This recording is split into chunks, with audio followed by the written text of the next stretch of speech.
Salmo 40, versículo 1. Então, a palavra de Deus diz assim: Esperei com paciência no Senhor, e Ele se inclinou para mim e ouviu o meu clamor. Então, esse salmo, ele começa falando sobre esperar.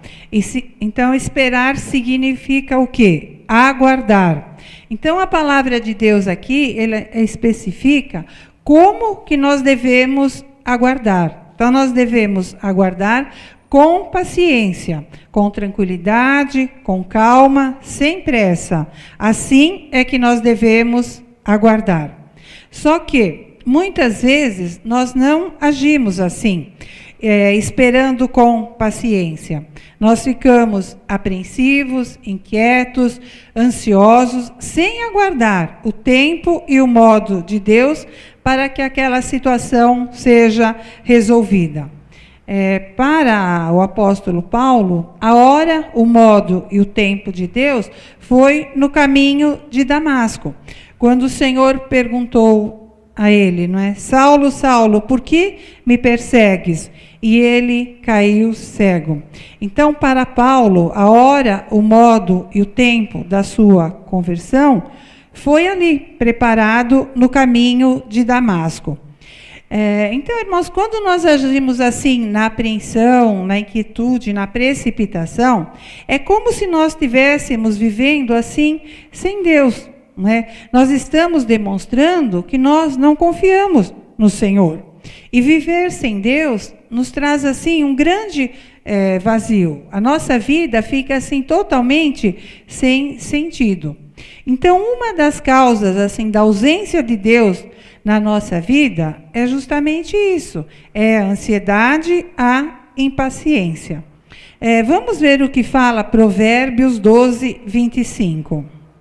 A solicitude no coração do homem o abate, mas uma boa palavra o alegra. Então, a ansiedade no coração do homem o abate. Então, irmãos, as preocupações, elas roubam assim a nossa felicidade. Por isso é que nós não podemos viver ansiosos, ter ansiedade no coração. Por quê? Porque, como a palavra diz, ela nos deixa abatido. Então, quando uma pessoa é muito ansiosa, ela vive assim, contando os dias, entra dia, sai dia.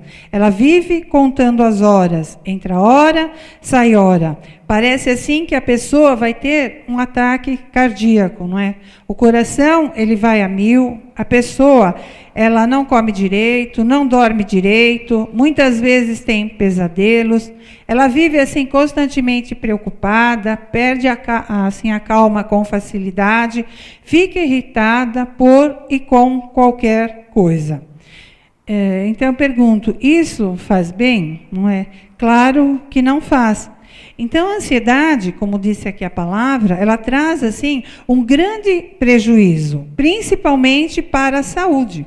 Por quê? Porque ela afeta o metabolismo, normalmente a pressão dispara, os nossos órgãos passam a funcionar assim fora de sintonia, e tudo isso leva assim a uma descompensação do organismo, acarretando várias doenças. Então a ansiedade, ela é um mal terrível, que nos rouba a paz, rouba a nossa alegria, nos torna assim pessoas tensas, tristes e ainda, como eu falei, pode afetar o nosso metabolismo, trazendo doenças físicas. Então, nós vamos ver 5 características de uma pessoa que confia assim, plenamente no Senhor. Então, a primeira característica é justamente essa, controlar a ansiedade. Vamos ver o que fala em Lucas 12, 26. Pois, se nem ainda podeis as coisas mínimas, por que estáis ansiosos pelas outras? Está vendo? Então, a palavra está dizendo aqui, né? Se nós não sabemos resolver as mínimas coisas por nós mesmos, quanto mais as outras.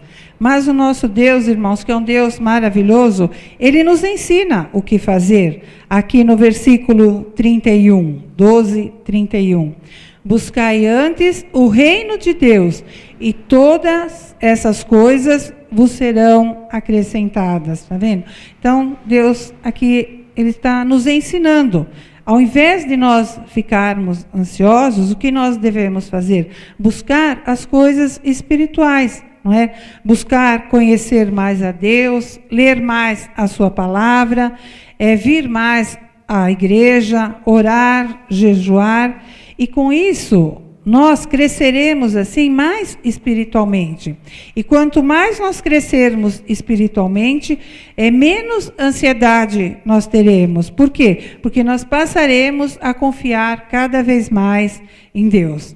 E aqui em Mateus 6, 25, por isso vos digo, não andeis cuidadosos quanto à vossa vida, pelo que haveis de comer ou pelo que haveis de beber, nem quanto ao vosso corpo, pelo que haveis de vestir. Não é a vida mais do que o mantimento, e o corpo mais do que a vestimenta? Olhai para as aves do céu, que não semeiam, nem cegam, nem ajuntam em celeiros, e vosso Pai Celestial as alimenta. Não tem de vós muito mais valor do que elas? Está vendo, irmãs? Então a palavra está dizendo que nós não precisamos nos preocupar com nada. Por quê? Porque Deus, Ele está atento a tudo o que nós precisamos. E aqui em Mateus 6, 34, também fala: não vos inquieteis, pois, pelo dia de amanhã, porque o dia de amanhã cuidará de si mesmo, basta a cada dia o seu mal. Então, está dizendo também, né, que nós não precisamos ficar preocupados com o dia de amanhã, porque o dia de amanhã, ele trará suas próprias preocupações. Então, para cada dia, basta a sua própria dificuldade. Uma vez, irmãos, também que nós sabemos que Deus, Ele trabalha com propósitos, não é? Então, nós precisamos só aguardar e viver sempre o dia presente o melhor possível.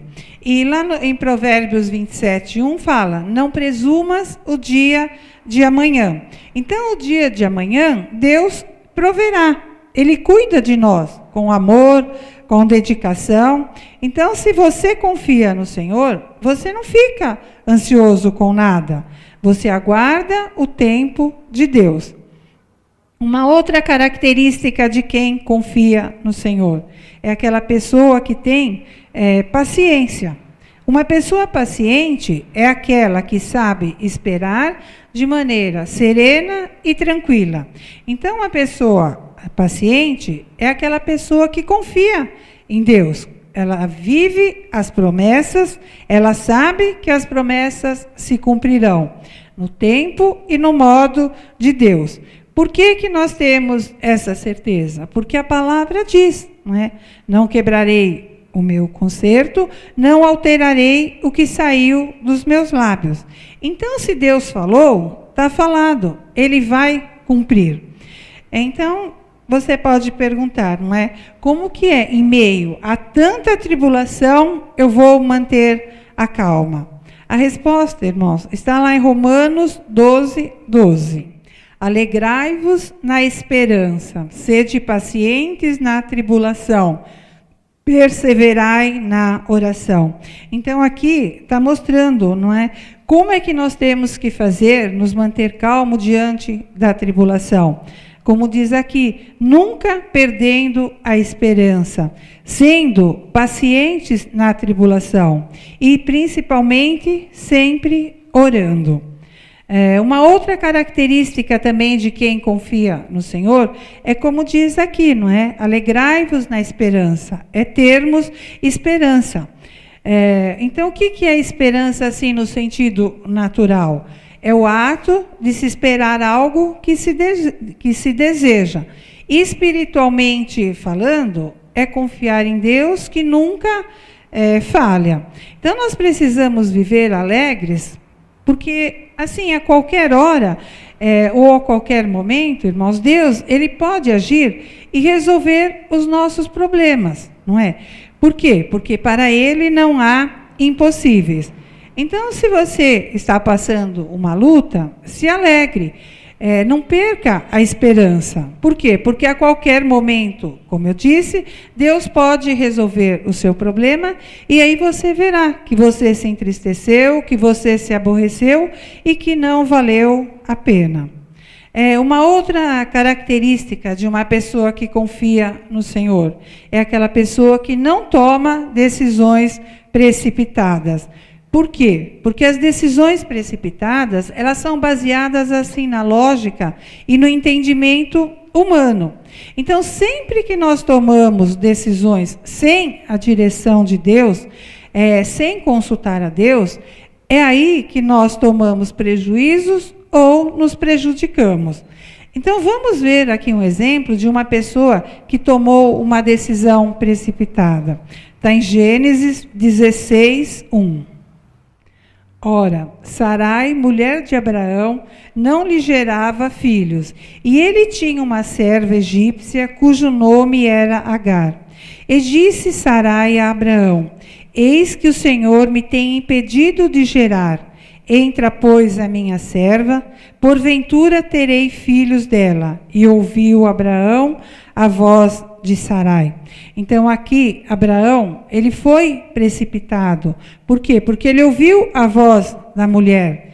E ela, Sara, ela agiu pela lógica.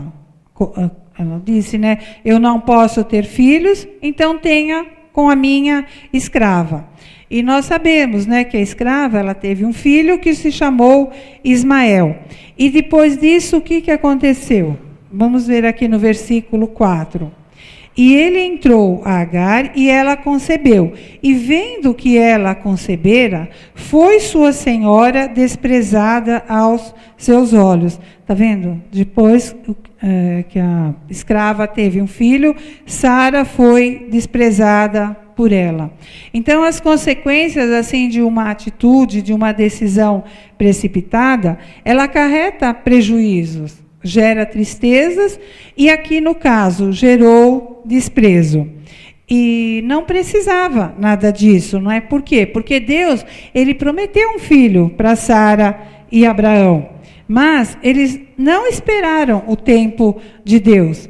E se você continuar lendo assim o texto, você vai ver quantos problemas que Abraão teve por causa desse filho. E por fim, o que aconteceu? Está aqui em Gênesis 21, 14. Então se levantou Abraão pela manhã de madrugada e tomou o pão e um odre de água e os deu a Agar, pondo-os sobre o seu ombro. Também lhe deu um menino e despediu-a. E ela foi-se andando errante no deserto de Berseba. Está vendo? Por fim, o que Abraão fez? Os mandou embora. Então, irmãos, uma decisão precipitada, sempre traz consequências. Por quê? Porque através de Ismael gerou o povo árabe, e através de Isaac gerou o povo judeu. E nós vemos que até hoje esses povos vivem em guerra. Então, por isso, irmãos, que nós temos que tomar assim muito cuidado para não tomarmos decisões precipitadas. Por quê? Porque as consequências, elas nunca serão boas. Ao invés de nós resolvermos aquela situação, ainda nós vamos arrumar um outro problema. Então, se Deus ainda não falou nada, o que nós precisamos fazer? É esperar nele. E uma outra característica de quem confia no Senhor é aquela pessoa que não murmura. Então, o que é murmurar? É se lastimar, é se queixar. Espiritualmente falando, é desacreditar. Então, murmurar é algo assim que nos leva a pecar. E quando nós pecamos, nós nos afastamos de Deus.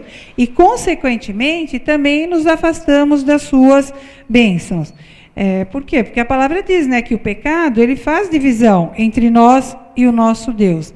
Então, se você murmura, automaticamente você perde a sua bênção. E aí o que acontece? Você precisa começar a buscar tudo de novo, até que Deus veja que realmente você está arrependido de ter murmurado. Então, nós vimos, né, aqui, irmãos, algumas qualidades de pessoas que confiam realmente em Deus, não é? É aquela pessoa que sabe controlar a ansiedade, que tem paciência, que nunca perde a esperança, que não toma decisão precipitada e, principalmente, que não murmura durante a situação que estiver passando. Vamos voltar lá no Salmo 40, versículo 1. A outra parte do versículo fala assim: e ele se inclinou para mim. Está vendo, irmãos? Deus, ele corresponde à nossa entrega e confiança nele. Deus, ele se agrada dos que esperam nele com fé, com paciência. E é certeza que ele agirá de acordo com o que for melhor para nós, no seu tempo e no seu modo. Então, Deus, ele está presente em cada área da nossa vida, se identificando assim conosco, e como diz a palavra, né, se inclinando para participar da nossa vida, ou melhor, para nos permitir participar da vida com ele. Então, o Senhor, ele se inclina por mim, se inclina por você, por amor, por graça e misericórdia. Não porque nós somos merecedores, mas porque o nosso Deus, sim, é misericordioso. E a terceira parte do versículo fala: e ouviu o meu clamor. Então, irmãos, como nós podemos ter essa certeza, não é, que Deus ouve o nosso clamor? Porque a palavra, lá em Jeremias 33:3, ela declara isso: clama a mim e responder-te-ei. Então, se você clamar, é certeza que Deus te responderá. Então, irmãos, esse é o Deus que nós servimos, não é? O Deus que está no controle de tudo. Um Deus que é misericordioso, um Deus que é atento ao clamor dos seus filhos, atento às nossas dificuldades. Então, irmãos, o que o Espírito Santo deixa de recado para nós é que nós precisamos ficar firmes nas promessas. Mesmo que hoje você esteja assim no meio do vale da sombra da morte, mesmo que hoje talvez você esteja assim no deserto, passando por muitas tribulações, não se esqueça que Deus pode te ajudar e Ele vai te ajudar. E o que você precisa fazer é esperar no Senhor, controlando a sua ansiedade, sendo paciente, nunca perdendo a esperança e não tomando decisões precipitadas e, principalmente, nunca murmurando. Simplesmente o que nós precisamos fazer é aguardar com paciência, como diz aqui o Salmo. Amém? Que Deus abençoe a todos.